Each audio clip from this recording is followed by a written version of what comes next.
Assalamualaikum warahmatullahi wabarakatuh. Anda bersama saya Izzu Yusof dan edisi Close Up kali ini. Sedikit sebelum kita mulakan, kalau kita menyebut berkaitan dengan sukan elektronik ataupun lebih mesra dikenali sebagai e-sport, kalau melihat pada sejarahnya, mula dikenali pada peringkat dunia sekitar tahun 1970-an sebegitu, dan memasuki tahun 2024 ini lebih kurang dalam 50 tahun lebih e-sukan telah pun menapak di dunia ini. Dan di Malaysia saya yakin dan percaya lebih kurang dalam tahun 2000 macam tu, ditambah pula dengan kerancakan internet pada ketika itu tahun 1990 hingga ke 2000, menjadikan permainan video ni lebih dekat dengan masyarakat. Kalau dulu kita selalu tengok game permainan video ni lebih dekat dengan mereka yang berada di sisi cyber cafe, tetapi di sudut yang lain pula, kalau kita lihat di peringkat antarabangsa, lebih dikenali dengan komentar-komentar ataupun caster di belakangnya yang memeriah dan juga menghidupkan suasana permainan video ni. Dan bersama kita pada hari ini, kita nak bercakap mereka yang hidup di sebalik tabir menggunakan kamera dan juga mikrofon ini untuk mengulas, sudah pastinya memastikan sesuatu permainan game perlawanan itu hidup. Kita bersama dengan tetamu kita hari ini. Saya cukup berbesar hati memperkenalkan, kalau melihat sejarahnya, beliau merupakan graduan dari komunikasi dan psikologi Iowa University UIU pada sekitar tahun 2012 Flava. 2012-2013 masa tu? Ya. Sekitar tahun tu lah. Ya, itu saya mulakan pengajian. Saya habis pengajian 2017. 2017. Okey, maknanya lama lah dekat situ. Okey, ini dia kita nak memperkenalkan kepada anda satu personaliti yang cukup dikenali kalau kita lihat sejarahnya. Tapi kita simpan dulu. Flava. Lebih mesra dikenali sebagai Flava. Mungkin kita nak tahu dulu. Flava ni di peringkat international sedia orang kenal. Tapi di peringkat lokal, bagi mereka yang tak berkecimpung dalam bidang e-sukan ni mungkin tak familiar. Mungkin di peringkat awal ni kita tak tahu siapa sebenarnya figura Flava ni. Siapa sebenarnya? Pertama sekali, Waalaikumsalam warahmatullahi wabarakatuh. Terima kasih diucapkan. Siapa? Macam mana nak mulakan ni agak susah. Dia macam nak promotekan diri sendiri. Saya, pada asalnya saya seorang insan biasa yang lahirkan di Kuala Lumpur. Saya mengatakan kenapa saya insan biasa sebab pada dahulunya saya seorang yang very, macam nak cakap, very tak keluar sangat, duduk rumah lah. Duduk rumah. Okay. And saya jenis pun jangan takut-takut saya tak ada kawan yang ramai. And everything like that. Very passive. Tak adalah orang yang pandai. Introvert jugalah ni. Saya very introvert lah, compare dengan orang-orang lain. So saya tengok macam agak mustahil untuk saya menjadi seorang pengulas kalau diri saya introvert tu. So saya tengok macam bila tengok balik dekat masa lampau, saya macam tak sangka macam budak tu begini rupanya aku dulu. Cakap dulu punyalah senyap, tak ada member, tak ada nak cakap dekat depan kamera pun tak boleh. Semua tu. And sekarang saya berada di sini lah. So saya menghabis pengajian saya di American Degree Program seperti yang nyatakan sebentar tadi di Iowa University. Saya memulakan kerjaya saya dalam pengulasan pada tahun 2011 di mana saya bekerjasama dengan beberapa syarikat event organizer, pengulasan acara seperti E-Club, Orange Esports dan juga Sendi Mutiara Multimedia untuk Dota 1. Dan bermula dari situ saya slowly progress ke acara-acara peringkat daerah, negeri, negara dan juga international dan juga ke peringkat. Okey Flava, sikit soalan cepu mas. Kalau kita melihat degree-nya itu berbeza, graduan komunikasi dan psikologi. So macam mana boleh melompat kepada bidang e-sukan pada ketika itu? Mak dah macam jadi sejarah tak baiklah kalau saya jujur lah kan. Dahulunya waktu saya buat pengajian diploma, senior influence saya bermain game. So saya agak addicted kepada gaming. Dari situ disebabkan saya ada knowledge dalam game Dota 1 itu. Saya main pun saya hanyalah jago kampung. Saya kena tahu sendiri saya tak adalah power macam pro player. Tetapi dengan knowledge tu saya rasa macam saya boleh menjadikan dia satu career. Pada waktu tu tiada pengulas sukan elektronik ataupun e-sports bukan sahaja di Malaysia tetapi juga di peringkat Asia Tenggara ataupun Asia. Mungkin ini satu peluang untuk saya menjadi seorang pengulas. Saya cuba sahaja dan saya cuba approach event-event organizer dan alhamdulillah mereka terima saya walaupun mereka tahu saya tiada experience. Tetapi mereka memberi saya peluang untuk menjadi seorang pengulas. Macam mana boleh kenal dengan Toby Wan, OG Pixel, lepas tu Shiver dan sebagainya? Sebab kalau kita tengok mereka ni nama-nama yang besar. So dapat bersama dengan mereka dalam satu platform merupakan satu peluang yang memang takkan dilupakan lah. So macam mana Flava boleh ada satu bumbung dengan mereka ni? Sejarahnya tu macam mana? Sejarahnya saya rasa disebabkan pihak penganjur sendiri yang memberikan saya platform untuk mengulas bersama dengan mereka. Sebagai contoh untuk Toby Wan, pada permulaan saya mengulas bersama dengan beliau dan juga David ataupun kita panggil nama dia Gods kan. Dia di acara Asian Cyber Games di Singapura. Dan untuk OD Pixel dan juga Shiva, OD Pixel saya mengulas bersama dengan beliau untuk Selangor Cyber Games 2000, saya kurang ingat pada tahun ini, tapi dengan untuk Selangor Cyber Games. Dan Shiva juga adalah seorang panel pada waktu itu. Jadi bersama dengan mereka lah. So basically dengan cara menjadi seorang pengulas ni, saya mendapat peluang-peluang seperti inilah, dapat mengenali mereka dengan lebih dekat dan juga sebagainya. Okey, Flower, kalau kita tengok newscaster ataupun komentar pengulas sukan, e-sukan ni, satu bidang yang tak orang sangka, terutamanya di Malaysia dan juga Asia Tenggara. Kalau di peringkat antarabangsa, itu dah memang sedia maklum lah kerjanya. Kalau di Malaysia sendiri, Flower lihat bagaimana perkembangannya pada sekitar tahun macam Flower join masa tu 2011 gitu. Lepas tu balik kepada Malaysia, macam mana Flower tengok perkembangan sebagai caster ni? Oh, jauh sekali. Sebab dahulunya waktu saya mulakan kerjaya sebagai seorang pengulas tu, saya kena buat bukan sahaja mengulas. Saya lah pengacara majlis. Saya lah macam nak cakap production team, saya lah set up software. One man show jugalah ni. One man show lah, kira kesemuanya. Maknanya event organizer hanya hire anda seorang saja untuk buat semua benda tu. Sebab pada waktu itu pengulas bukanlah satu keperluan, kerana kejohanan-kejohanan yang dilakukan hanya di peringkat cyber cafe sahaja. Even kalau dilakukan di bahagian ada lokasi fizikal, diorang tak ada hire commentator. So bila dia ada hiring ni, dia macam, oh since you boleh buat ni, you boleh buat ni, jadi satu package. Jadi kita hire. Sekarang ni pengulas hanya buat pengulasan saja.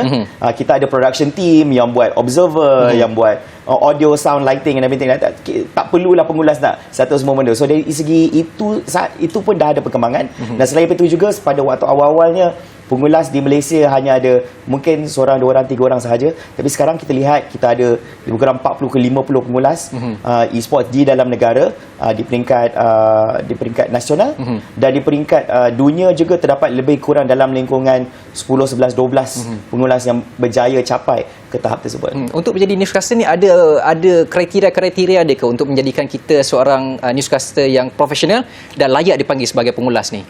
Oh wow, nak kata kelayakan tu pada masa kita, saya rasa based on my knowledge lah, rasa tiada yang di-outlinekan. Contohnya mempunyai capability sekian-sekian, mempunyai perlukan pendidikan sekian-sekian. Tetapi jika anda boleh menonjolkan ability anda untuk membuatkan pengulasan, bukan sahaja mengulas suka-suka sahaja, tapi di tahap profesional, ini membolehkan anda untuk diambil oleh pihak pengajuk untuk menjadi pengulas untuk acara mereka. Tapi of course, kalau nak buat pengulasan di peringkat yang lebih tinggi, contoh peringkat negara, peringkat antarabangsa, peringkat dunia, anda memulakan portfolio yang solid untuk convince yang event organizer ni untuk mengambil anda.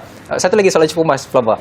Perlu tak newscaster ataupun pengulas ni dia menjadi geek ataupun nerd yang minat gaming untuk dia tahu bahawa ID, DNA setiap game tu berbeza-beza. Faham. So bila dia master benda tu, so dia boleh mengulas, dia boleh jadi newscaster dengan lancar, tak ada masalah. Perlu ke dia minat game tu sendiri? Saya rasa tidak perlu minat itulah, tetapi disebabkan ia sesuatu kerjaya, ia memerlukan anda untuk memahami game tersebut. Seperti biasanya kalau pengulas ni, sebab bila kita nak mengulas, even for sukan, ada pelbagai sukan di luar sana, tetapi kalau anda tiada ilmu, tiada pengetahuan berkenaan dengan sukan tersebut ataupun game tersebut, mungkin anda tidak dapat mengulas dengan sebaik mereka yang mempunyai ilmu-ilmu seperti ini ataupun knowledge berkenaan itu. Ada juga keadaan di mana pengulas itu tidak tahu game tu langsung, tapi disebabkan mereka faham tentang konsep game tersebut to a certain extent, so diorang boleh mengulas, tetapi hanya on the surface level sahaja. So pentinglah untuk mereka lebih mengetahui tentang game tersebut. Tapi bila bercakap tentang minat, ada setengah orang tu tak minat, tapi sebagai satu kerjaya mereka belajar, mereka study kan. Memaksa untuk minat jugalah. Betul, masa minat kalau tak silap saya, menjadi newscaster ni kita dibahagikan kepada dua kategori. Satu, bila mereka mengulas, mereka bercerita tu memberikan warna ataupun colours. Satu lagi, kita memberikan dia play by play. So mungkin Flower boleh kongsikan sikit apa sebenarnya yang dimasukkan dengan colours ni dan juga play by play. So macam mana kita nak gabungkan dua-dua ni menjadi identiti kita sebagai newscaster? I see. Bila kita cakap tentang colour ataupun kita sebagai seorang penganalisa lah, analisis, kebiasaannya beliau adalah daripada dua orang pengulas tu, dia adalah lebih berilmu dan lebih pengetahuan berkenaan game tu.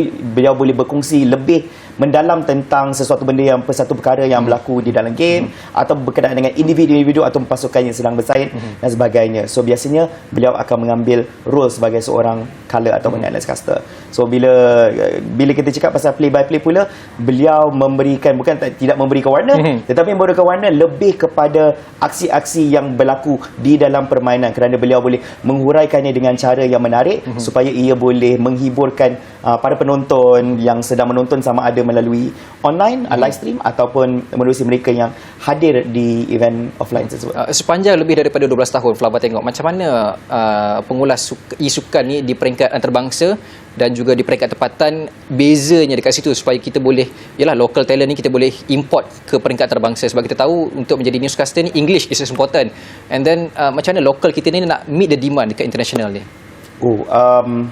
Saya suka point yang tadi cakap pasal English tu kan. Penguasaan bahasa Inggeris tu satu yang amat perlu, kerana bila kita sampai di peringkat international ataupun dunia, bila kita nak buat pengulasan contohnya dalam bahasa Inggeris kan, ia satu bahasa yang mudah dihadam oleh kesemua lapisan masyarakat di seluruh dunia. So bukanlah bahasa sendiri sebagainya.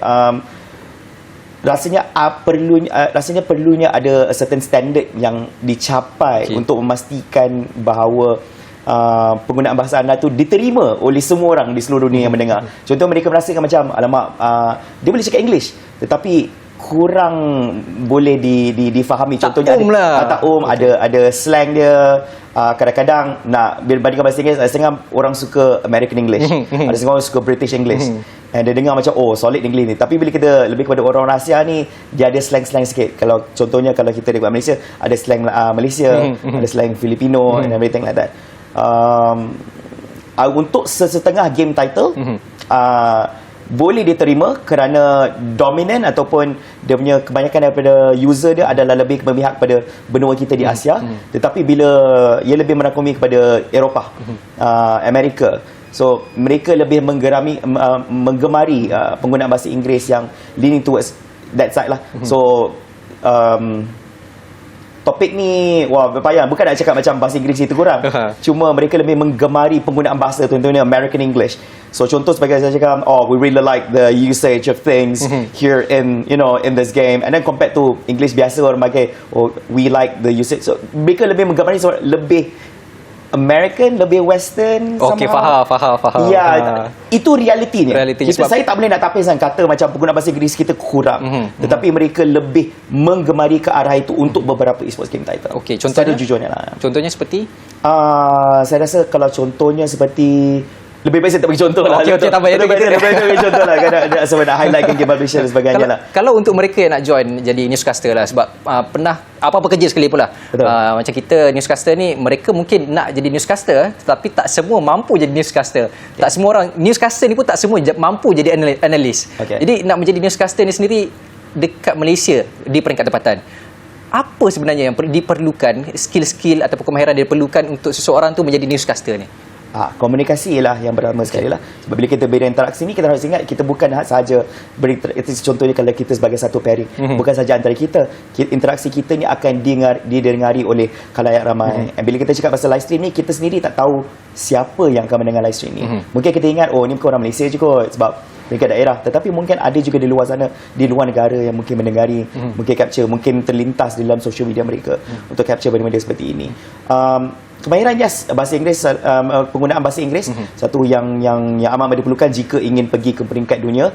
Boleh juga katakan kemahiran bahasa sendiri juga sesuatu yang boleh digunakan dan boleh membawa anda ke peringkat dunia. Sekarang ni ada permintaan ataupun demand di mana game-game ini membuat siaran peringkat dunia, tapi juga ada demand untuk live stream bahasa Melayu. Kadang-kadang orang kata, saya seronok dengar bahasa Melayu, saya suka cakap bahasa Melayu berbanding dengan bahasa Inggeris. Faham. Of course, dan tengoklah daripada segi interest dan sebagainya. Tapi selain daripada itu juga, ia bukan sahaja, sebab kita harus ingat bahawa komunikasi ini bukan sahaja dari segi apa yang kita cakap, tetapi komunikasi non-verbal communication. Contohnya presentation diri di hadapan kamera, cara kita berinteraksi antara satu sama lain, eye contact, hand gestures, dan juga profesionalisme yang diperlukan untuk berada di hadapan kamera untuk mewakili pihak penganjur, pihak game publisher dan semua relevant parti daripada partner, sponsors untuk berada di hadapan kamera untuk memastikan jaga tutur kata, jangan terlepas kata, jangan kata benda-benda yang boleh membawakan bahaya bukan saja pada diri sendiri, bukan saja pada rakan, tetapi juga kepada seluruh acara juga. So professionalism itulah. Masa Flava awal-awal berkecimpung dalam newscaster ni, pengulas isukan bersama dengan Toby Wan, OG Pixel, lepas tu Shiva dan sebagainya, Kalau Flava bersama dengan mereka, antara tips-tips yang mungkin Flava minta dengan diorang, apa antara kata-kata yang diorang bagi Flava ingat sampai sekarang, pegang benda tu? Alamak, diorang tak bagi kata-kata. Itu masalah dia, bukannya macam tak nak bagi kata-kata, tetapi experience tu bersama dengan mereka. Sebab saya rasa mereka adalah antara pengulas-pengulas international yang awal saya engage dalam kerjaya saya lah. So biasanya kalau orang engage peringkat mereka bawah, bila saya engage dengan diorang ni, saya faham begini rupanya cara pengulasan di peringkat dunia, dan cara mereka semua berbeza. Ada yang jenis yang very very proaktif, sebagai seorang caster yang memang gigih, memang study 100% sebelum datang ke event. Ada yang memang nak kata dah otak pandai, tak payah study pun tak apa, datang pun memang dah pro. Ada setengah orang macam tu kan, dia genetically blessed lah. Kita faham. So bagi saya, bila saya lihat diorang ni, pertama sekali saya jealous. Sebab bila saya lihat diri saya berbanding dengan diri mereka, saya hanya seorang yang baharu sahaja, dan mereka ni adalah antara individu yang telah pun berada di peringkat dunia beberapa kali, mungkin lebih daripada 10 kali berbanding dengan saya. So saya berada di peringkat dunia pun hanya beberapa kali, mereka dah banyak kali. So of course saya jealous. Mungkin mereka juga ada training yang diberikan kepada mereka untuk enable mereka untuk menjadi pengulas dengan lebih awal berbanding dengan diri saya. Dan saya pun harus aku bahawa saya pun tak ada training formal, tidak siapa yang melatih saya, jadi saya terpaksa rely kepada experience. Maksudnya bila saya mengulas, saya belajar, ni ada salah kat sini. Over time baru saya dapat ke peringkat di mana saya berada sekarang ini. Okey, kalau kita lari sikit lah, kita bercakap berkaitan dengan perkembangan e-sport di negara kita. Kalau kita lihat di luar negara, perkembangannya begitu laju, terutama pada tahun 2000 ada negara-negara yang dah maju, negara-negara membangun, mereka sangat pantas. Tetapi di negara kita agak sedikit kelewatan. Kita melihat sekarang ni 2024, pelbagai inisiatif telah diberikan oleh KBS untuk memajukan e-sukan di negara kita. Sebagai pengulas e-sukan, analis dan sebagainya, macam mana Flavan melihat perkembangan e-sukan di negara kita pada ketika ini? Perkembangan itu ada, kita harus accept yang memang ada. Tetapi sukan e-sports di negara kita ni tiada sistem yang proper. Bermaksud sekarang ni masih lagi free for all. Bermaksud semua orang masih lagi tidak tahu hala tuju nak ke mana. Semuanya sendiri kena settle lah, senang cerita. So sebagai seorang pengurus pasukan pun mesti mencari inisiatif sendiri macam mana untuk membangun pasukan, macam mana untuk memastikan kestabilan dari segi financial. Even sebagai seorang pengulas pun tiada guideline yang mengajar mereka yang baharu ataupun mereka yang berminat untuk menjadi seorang pengulas atau seorang pengacara majlis event e-sports untuk memulakan kerjaya mereka. Mereka tahu apa yang mereka perlukan untuk menjadi seorang pengulas ataupun sebagai seorang host, tapi mereka tidak tahu cara-cara untuk meletakkan mereka di bahagian hadapan untuk discovered by potential clients, kita cakap kan, event dan sebagainya. Itu hanya di bahagian, itu baru sahaja di bahagian atlet, baru sahaja di bahagian talent, belum lagi di bahagian kejaya-kejaya yang lain yang terdapat dalam ekosistem e-sukan ini. Dari segi kita juga mempunyai pelbagai kekurangan. Contohnya dari segi sistem, bagaimana caranya untuk memastikan acara kita berdaftar di bawah game publisher. Contohnya seperti untuk PUBG Mobile di bawah Tencent Games, seperti Mobile Legends Bang-Bang di bawah Mutun. Terdapat lagi banyak acara-acara di luar sana yang tidak mendaftarkan diri mereka, tidak mendapatkan licensing, dan juga lari daripada itu juga tak mendapatkan kebenaran daripada pihak Pesuruhjaya Sukan PJS, daripada pihak kementerian contohnya, daripada pihak persatuan contohnya dan sebagainya. So mereka semua ni bukannya mereka tak nak buat benda-benda ni. Ada antara mereka kadang-kadang kita faham yang mungkin disebabkan mereka kurang ilmu pengetahuan, mereka tidak tahu mereka perlukan benda-benda ini. So bila kita approach dengan diorang, tak boleh buat macam ni, tak boleh suka-suka letak logo branding suka-suka, kena dapat kebenaran dan sebagainya. Contohnya pihak kementerian, pihak syarikat dan sebagainya, kena ada kebenaran. Sebab satu contoh yang mudah ialah kadang-kadang bila kita tengok poster acara, kadang-kadang dia pakai logo brand-brand ataupun logo-logo game yang lama.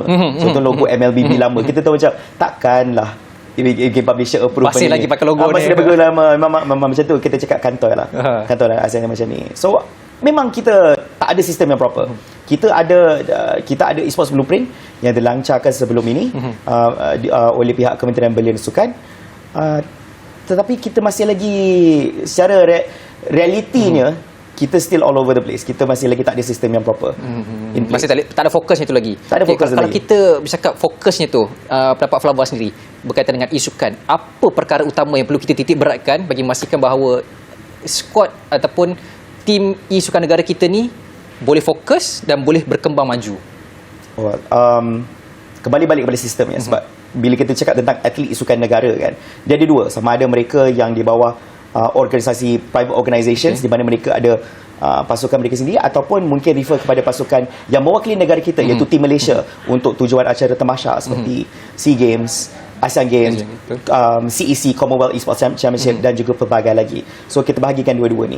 So kalau kita nak cakap private tu agak sukar sedikit sebab itu di bawah penjagaan mereka. Tetapi buat masa ini bila kita cakap tentang wakil-wakil negara kita di bawah Tim Malaysia untuk acara tamasya, pemilihan atlet juga adalah bergantung pada bila adanya tamasya baru nak buat pemilihan. So kita tak ada satu sistem di mana latihan tu adalah berterusan sepanjang tahun. So kita ada pelapis, kita ada first team, kita ada second team sebagainya. Kita tak ada benda tu. So bila ada tamasya baru kita nak cakap macam mana, THGG baru nak set up and all that. So bila adanya request baru kita nak mencari, baru nak mencari. So rasa itu macam ni kita nak cemerlang dalam keadaan begini, sebab kita rely kepada benda-benda yang very short term. Kita tak ada long term plan pada waktu ini. So mungkin ada long term plan, cuma masih lagi belum dilaksanakan. Ini salah satu yang saya look forward tu lah dari Malaysia. Kalau kita menyebut NASDAQ untuk 5 tahun perancangan 2020 sampai 2025 ada disebutkan jelas hala 7 KBS berkaitan dengan isukan dan sebagainya. Tetapi kalau untuk 2026 dan ke atas itu untuk long term planningnya, macam mana kita nak memastikan onsite e-sport kita ni diterima? Kalau kita tengok sukan Commonwealth ada menang anugerah, ada menang pingat. Untuk sukan Asia hari itu pun ada menang pingat juga. Di masa hadapan kita nak memastikan bahawa penguasaan kita di peringkat antarabangsa Malaysia menjadi satu nama yang cukup menggerunkan dalam isukan ni. Macam mana sebenarnya? Soalan ni agak personal lah, sebab kadang-kadang pendapat bukannya jawapan yang solid. Bukannya saya mewakili semua komuniti e-sport Malaysia lah, tapi personally lah saya merasakan perlunya kerjasama di antara pihak kementerian, pihak government agency, pihak persatuan e-sport peringkat negara, negeri dan juga dengan pihak-pihak komuniti bersama dengan mereka yang tenaga pakar. Kita katakan yang boleh kita katakan game publishers dengan e-sports organizations ni bersatu untuk duduk semeja dan membincangkan perkara ini. Sebab benda tu masih belum berlaku, surprisingly tak berlaku. Padahal kita tahu kita nak bersemangat. Orang selalu cakap demi Malaysia. Kata majulah e-sports untuk negara sebagainya. Tetapi apa yang menghalang kemajuan tu? Apa yang menghalang kemajuan ini ialah semua membuat kerja sendiri, tak ada orang nak duduk semeja untuk berbincang dan bekerjasama. Kerana kita harus akul bahawa kita tidak boleh bergerak seorang diri. So tak salah pun kalau kita nak engage dengan pihak komuniti, tak salah yang kita engage dengan orang-orang pakar. Kerjasama ini kita harus ingat bukanlah untuk diri sendiri tetapi untuk negara, dan insya-Allah ini boleh membangunkan isukan di dalam negara dan menunjukkan bahawa Malaysia adalah satu good role model bermulanya di peringkat Asia Tenggara ini, satu negara yang membangun isukan supaya harimaunya kembali mengaum. Yes, betul. Saya harap Flava, kita berbalik pada newscaster. Macam Flava kata tadi, ada sebenarnya kepincangan yang perlu diisi kelompokannya tu. Pendapat Flava sendiri, perlu tak kita wujudkan satu sijil kemahiran ke jurulatihan ataupun pengolah sukan ni untuk kita supply the demand ni? Saya rasa saya bukan nak cakap macam perlunya ada, tapi saya bagus juga jika ada. Sekurang-kurangnya bagi mereka yang berminat untuk memulakan kerjaya mereka boleh menerusi program ini. Tetapi bagi mereka yang telah pun ada di dalam kerjaya ini, boleh juga solidify position mereka dan memberi sedikit at least event organizer, bukan sahaja yang mereka yang veteran tetapi mereka yang baru juga ada confident bahawa beliau ada sedikit qualification. Kadang-kadang setengah orang tu macam cakap mulut je, saya boleh menjadi pengulas. Buktinya di mana? Kadang-kadang kita cakap, ramai orang di luar sana bila menjadi pengulas, diorang ni tak faham yang bila diorang jadi pengulas ni, bukti itu yang penting tu. Sebab sekarang ni bukannya mereka bekerja di sebuah syarikat. Kita bukannya menilai dari segi anda mendapat 4 flat di bahagian di degree ke masters ke PhD ke, itu tak penting. Yang penting sekarang ni kita tengok bagaimana rupa anda, bagaimana presentation anda di hadapan kamera, bagaimana anda berkomunikasi, adakah nada atau jenis presentation anda sesuatu yang kami mahukan untuk acara juga. Sesuatu benda, kalau kita nak cari contohnya anda seorang analis, saya pun seorang analis, kita dah cukup analis, kita tak payah ambil Flava lah, kita ambil ni je, dan sebagainya. So sebenarnya mana all this. So perlunya benda seperti video. Betulnya seperti audio, dan perlunya certification juga untuk memberikan sedikit assurance kepada event organizer lah, beliau telah melalui satu bengkel ataupun satu kursus dan sebagainya. Untuk mendapatkan CJ tersebut. Okey Flava, di akhir perkongsian kita ni sikitlah sebab kita nak sambut Chinese New Year kan. Ucapan Chinese New Year untuk mereka di luar sana. Saya ingin mengucapkan selamat tahun baru Cina, Happy Chinese New Year kepada semua yang menyambut. Diharapkan anda semua prosper lah dalam tahun baru anda ini. Baik, terima kasih kita ucapkan kepada Flava atas perkongsian dan juga kesudian bersama dengan kita dalam edisi Close Up pada minggu ni. InsyaAllah kita akan cuba lagi bawakan kepada anda topik-topik yang lebih menarik pada edisi akan datang. Untuk itu kita dah selesai hari ini. Terima kasih banyak Flava. Sama-sama. Kita jumpa lagi next time insyaAllah. Untuk itu saya Izzu Yusof. Kita menutup tirai edisi Sukan Plus Close Up pada minggu ni. Assalamualaikum dan salam hormat.